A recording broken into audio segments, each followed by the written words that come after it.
Hi! Welcome sa our vlog. Ako nga pala ang inyong host si Jan Ramirez. Ngayon naman, samahan niyo kami sa aming paglalakbay sa historical immersion kung saan ating tutuklasin ang national treasure of the Philippines at ang mga historical places. Let's go!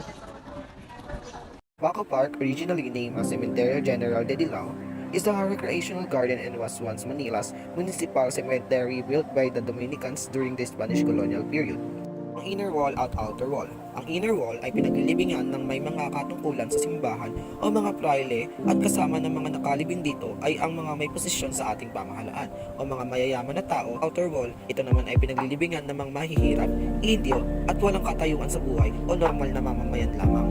Gombursa, Mariano Gomez, Jose Burgos, and Jacinto Zamora, known collectively as Gombursa, for allegedly inciting a mutiny against the colonial government. December 30, 1896, inilibing si Rizal sa Waco Park, may unmarked name kagaya ng tatlong paring martir para hindi siya makilala ng mga taong malapit doon. Rosario o ang Hilario naman ay pinaglilibingan ng mga bata na namatay ng maaga, ngunit sa hindi nakapagbayad ng 20 piso o 20 pesos ay dito itinatawag sa mass grave o Rosario. Gobernador General, inilibing din si Major General Henry Loron sa loob ng Waco Park. Unang ibinurol at inilibing ang katawan ng general sa Waco Cemetery, ngunit ito din ay pinadala sa Amerika. Manila's Chinatown neighborhood is called Binondo. During the American occupation, it is served as the commercial hub of the nation and the oldest Chinatown globally. Fried Siopao. Popular Filipino steamed buns with Chinese influences are called siopao, and the ones from Shanghai Fried Siopao in Binondo are well worth the journey. Tender ground pork, onion, and chives are packed into the fluffy, somewhat sweet buns to the brim. Masuki mani. Looks dull, but wait till the soup is splashed with that wonderful brown sauce. A popular Filipino-Chinese noodle soup dish called masuki mami is created with thin, slightly chewy egg noodles that are boiled in a flavorful, thick chicken broth and topped with pig and chicken. Sa bowl niya, nag-aayang-ayang amoy, pero masarap naman yung lasa. Pero ang dark secret kasi, yung pala ay pinakaluang. Egg tart. Egg tart's flaky pastry crust is created by hand, baked with a creamy custard filling, and has a caramelized top. The ingredients are egg, gluten, and dairy in the starch. Dumpling, loaded with pork, onions, and lots of chives. The thin dumpling skin is filled to overflowing. They are immediately cooked till they float after being created by hand.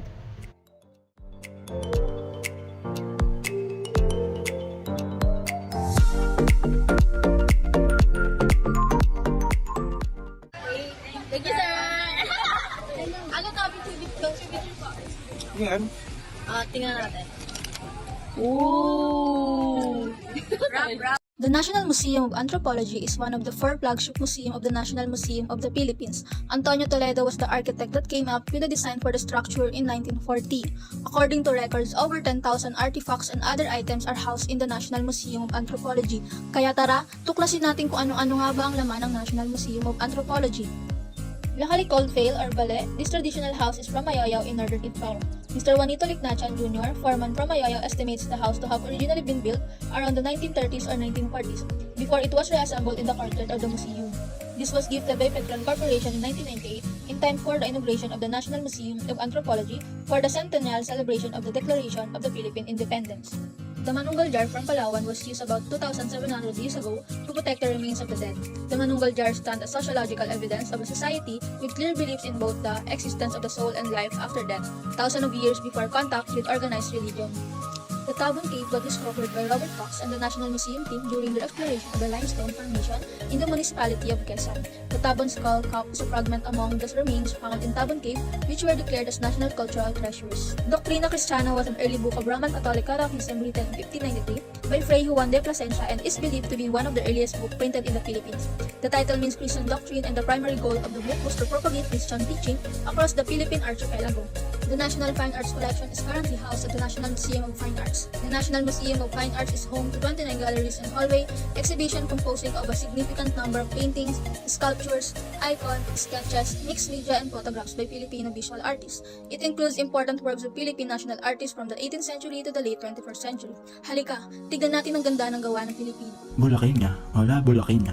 Literally, the woman from Bulacan, also sometimes referred to as Una Bulacaña, is a Spanish title of an 1895 painting by Filipino painter and revolutionary activist Juan Vicio Luna. Polarium.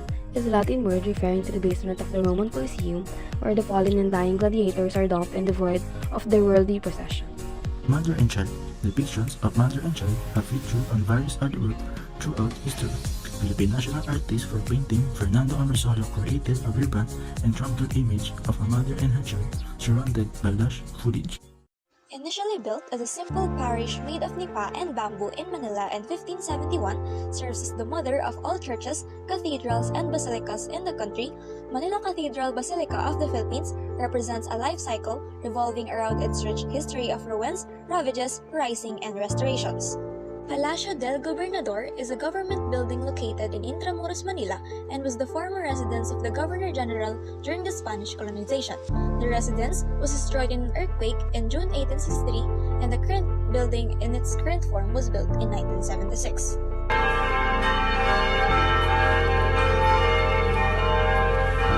Colegio de Nuestra Señora del Santísimo Rosario, later renamed Colegio de Santo Tomas or University of Santo Tomas, founded on April 28, 1611, was originally conceived as a school to prepare young men for priesthood.